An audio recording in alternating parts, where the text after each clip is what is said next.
I always get a little bit jealous every time I've done a new Aquascape for a client and I really love it and I think, oh, why don't I do something like that at home? But do let me know in the comments what kind of fish you'd put in here.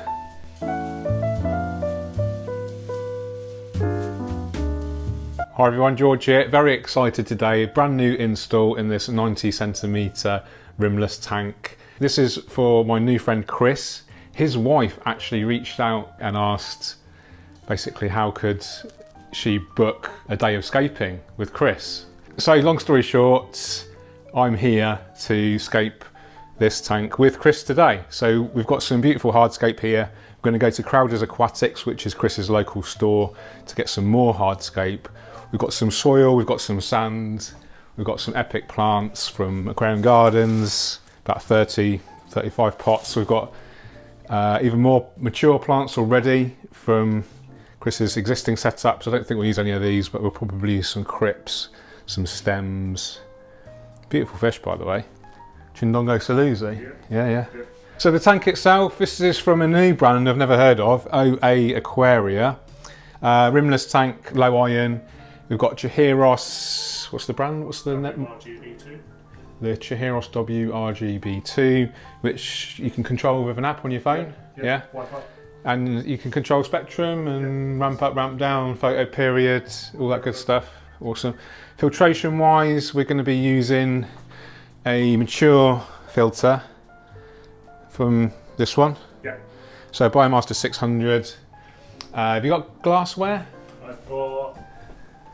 Oh, you got the new stuff. Oh, cool. This is acrylic stuff with the built-in skimmer, or it can go left or right, or as a nozzle. Yeah, cool. So yeah, it's going to be an exciting day. Are you excited, Chris? Yeah, really looking forward to it. Chris is really excited. I'm excited. I hope you guys are excited. Hope you enjoyed the video. If you do, give us a thumbs up, subscribe if you haven't already, and drop us a comment. What fish? What fish are we putting here? Well, we'll show you at the end what obviously the scape's going to look like. Okay, so I've done a quick hardscape layout, and this is forming the main structure, the wood structure, of course. It's quite open. We've obviously gone for this triangular composition here, and the reason for that is Chris's living space here. He kind of normally sits around here. Views the aquascape from here, so it'd be nice to have this kind of open space around here. So we're going to go for cosmetic sand around here, soil mounded up here, stones around the base, and then some other. I think Chris is quite keen to have some kind of more pieces of wood kind of protruding up this way, which would be quite nice to add a bit more kind of tension to the layout. So we'll go to Crowder's now and pick out some more wooden rocks and soil. Okay, so we've started the installation of the substrate system.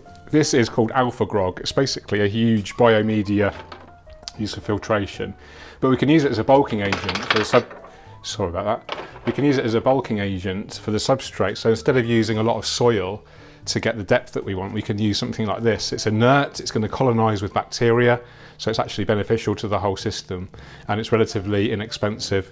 So I think Chris bought a massive bag, get it from eBay or something. Amazon, about 20 quid. £20, so that's about $30 for how much weight wise? 20 kilos. 20 kilos, that's about £50 in weight. So yeah, good value and a really good bulking agent, like I say, if you want to create these big kind of sloping substrates. So that's the first layer. Then next we're going to put some soil and then sand and then hardscape. In fact, I might not do that order. Okay, so the rough hardscape is now complete. We've got probably 6 or 7 pieces of the Redmoor interlinked together. Hopefully we're all going to stay sunken. I'm going to glue strategically a few kind of key anchor points around various areas just to hopefully, make sure it's definitely sinks. And I've also strategically just wedged a couple of stones in here as well, just to even more make sure it stays secure after we fill with water. We haven't put the decorative sand in or anything yet, or graded gravel. We've literally got the base layer of the Alpha Grog topped off with 2 bags of the Tropica aquarium soil, and then a few pieces of this stone which we got from Crowder's Aquatics. What's the stone called? Zebra stone.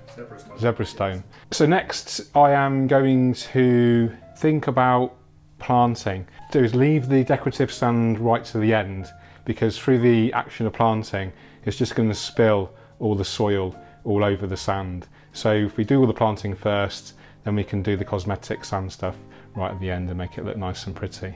Okay, it's time to plant. Before we plant, we need to prepare the plants. Now here we have 30 pots of the finest aquarium plants from Aquarium Gardens. So we've actually got a few different brands here. We've got Tropica, of course. We've actually got some really lovely Anubias Nana Pinto from Denelay, which I've actually never grown myself. I'll just zoom in a bit, hang on a second.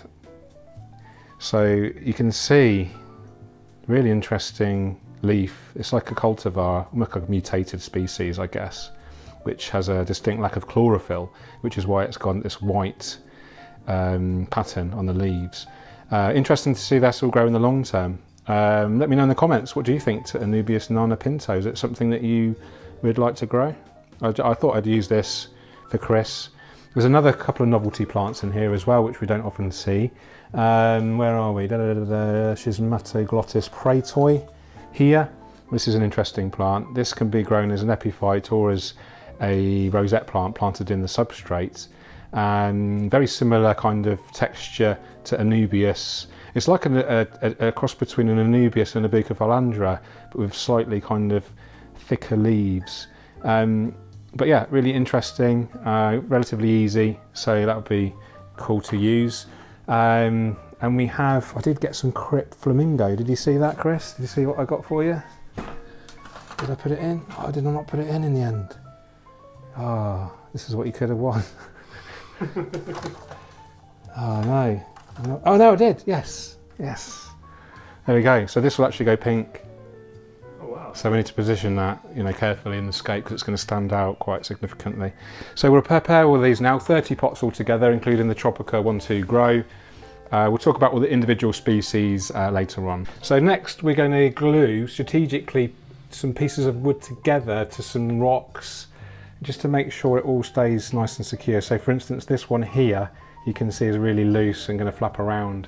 So what we do is we'll get pieces of filter wool like this, we wedge it where we want the glue to go, where we need to be adhered to. We put a smaller piece than this, but same concept. Wedge that in there, and then I put a load of super glue in with it, and it acts as concrete and acts like a really strong glue.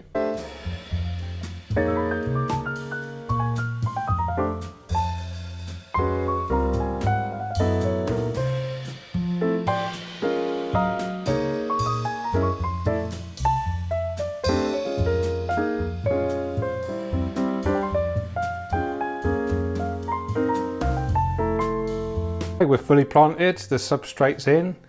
I'm really happy with it. I think Chris is happy with it. Are you happy with it, Chris? I love it. He loves it, that's what I like to hear. And yeah, classic triangular layout, really complex textures, really happy with the way it's come together. Loads of epiphytes. I'll go through each individual plant at the end. There'll be a full list of the kit and the plant list, etc. in the description as well. So if you wanted to replicate this, or you want to know some more details about this particular setup, then do check out the description. But yeah, love it, really love it. I always get a little bit jealous every time I've done a new Aquascape for a client, and I really love it, and I think, oh, why don't I do something like that at home? But here we go from above. Complex root system, lots of textures. Those are different stems. Well, we've got three stem plant species at the back. We've got probably 8 different epiphyte plants. We've even used Monte Carlo there as an epiphyte, and also there. We've got Hydrocotyl tripartita mini down here and here. In fact, let's go for all the plants now while it's nice and easy to see everything. So let's start right at the back. We've got Trident fern here. It's going to be like a main focal point plant. I love Trident fern, adds instant impact. Just in front of the Trident fern, here in the centre of the screen, that's Micranthemum Monte Carlo tweedii, again used as an epiphyte. And the really cool thing about this is that, let's do it over here, the Micranthemum will actually, the Monte Carlo even, will droop forward naturally and cascade downwards in these beautiful natural patterns. And the same with the hydrocotyle tripartita mini, so that's the reason we've used that. We've got lots of different species of the Bucephalandra. This one in particular is the Bucephalandra Kedigang from Tropica. We've got Bucephalandra Wavy Green, Bucephalandra Thea and Bucephalandra Bibilis. We've got some Bolbitis, heudelotii there, African water fern. We've got the Schismatoglottis praetoi here, which we chatted about earlier. More Bucephalandra. Various crypts. I'll leave a link, I'll leave a list of all the crypts in there. I think it's Windeløvi Tropica, Windeløvi Green. Beautiful stem plant here. We've got Juncus repens here, quite a lot of that, and it's one of my new favourite stem plants. It grows really wild, very naturalistic texture, and that's combined with the Lindernia rotundifolia, which adds a really interesting contrast. Hardscape wise, we've got the Redmoor root and the zebra stone, and then the graded gravel, we've got the Adiela Plata sand mixed in with some regular kind of natural pea gravel. So time to fill, and hopefully you won't get any floaters. We have glued a couple of the pieces of the wood in. We've got some stones on top of the wood, and we've partially buried the wood, and most of the wood is pre-soaked. So all those things added together hopefully means we don't get any floaters. So we'll fill up with water now, and then we can fit our filtration and CO2, and it'll be time to say cheerio down the pub with my new mate Chris. Okay, we're filled. We've got the filter running, we've got the CO2 running, and we've got no floating wood, no floating plants, and it's going to be one of the most smoothest installs I've ever done. I want to thank Chris for hosting me in his lovely home. I want to thank his girlfriend, his fiancé, Rachel, for putting us in touch with each other. I've had a lovely day. Have you had a good day, Chris? Yeah, it's been great. Thanks very much, George. Oh, my pleasure, mate. Are you pleased with the scape? Love it. Looks absolutely great. I've learnt a few things about this during the scape. I've learnt my love again for Redmoor root. I haven't used it in any scapes for years. It was really commonly used in like the early 2000s, mid 2000s, and then it kind of put me off a bit. But to see it like this, and I've used 6 or 7 pieces kind of all intertwined to trying to create the overall impression of one coherent kind of piece. I think it works really well, and I like the fact that it's been pre-soaked and it's kind of dark brown already. We do have a couple of newer pieces here and here. This is from Crowder's Aquatics, and we also got the zebra stone from them as well. But we have the La Plata sand here with the natural graded gravels. I think that works really, really nice. Loads of epiphyte plants attached to the wood. No surprises there. Low maintenance. They add an instant impact, instant kind of mature feel to the aquascape. And I think that's one of the kind of really strong aspects to this aquascape. It looks really mature already, I think. And it's going to grow, obviously. We've got CO2, we've got really good lighting. This is the Chihiros WRGB 2. Is that right? Yeah, that's correct. Fully controllable. So Chris is going to be running about 30% intensity, 6 hours a day for the first few weeks until the plants are mature and there's 0 chance of nuisance algae. And then I've suggested that if he wants to ramp up the lighting, get better colours out of some of the plant species, get more impressive growth, then he should ramp up that lighting maybe a couple of % every week until he gets his desired kind of output. We do have some fish already, which Chris is going to put in from his old Roma 125, but do let me know in the comments what kind of fish you'd put in here. I think it looks quite Asian, so there are a lot of Asian species in here. We've got Bucephalandra, we've got lots of crypts, Juncus repens, Microsorum, so yeah, lots of Asian plants. We do have some African, we've got some Anubias, a couple of different species of Anubias. We've got Bolbitis as well. So we do have some African, but I do think maybe some Asian species will look good in here. Maybe some barbs. It's quite interesting. It's an interesting ratio tank. So it's exactly twice as long as it is tall. So it's a relatively tall aspect ratio. So consider this when you're choosing your fish. We normally go for a taller bodied fish with taller bodied tanks. Let's take a look from Chris's viewing angle. It is a complete mess in here, as it always is once you've done a scape, if anyone knows how messy your living spaces get when you've done some scaping. But this is the angle Chris is going to be viewing the tank from, and you can see why we've gone for this triangular layout, so you can see this way into the Aquascape, and I think it looks really great. I would suggest that Chris changes the grey hoses to clear hoses. These are the ones that are supplied by OASE, and yeah, they're not the greatest for aquascaping purists, so I would suggest getting some clear hoses on there. We're running the Aquario acrylic pipe set here.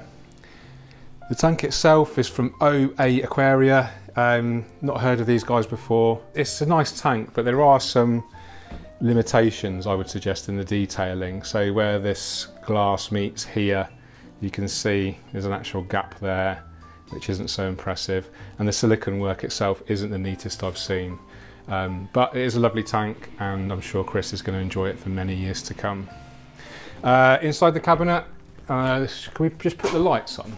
Is it going to make much difference? We've got the OASE BioMaster 600 with inline CO2, and we've got pressurized CO2 there, running about 3 bubbles a second. So yeah, that's it really, guys. I hope you enjoyed that vlog. Really enjoyed myself with Chris. We're going to have a quick tidy up and then go down the pub. Merry Christmas everyone. Take care. Keep on scaping. Cheerio.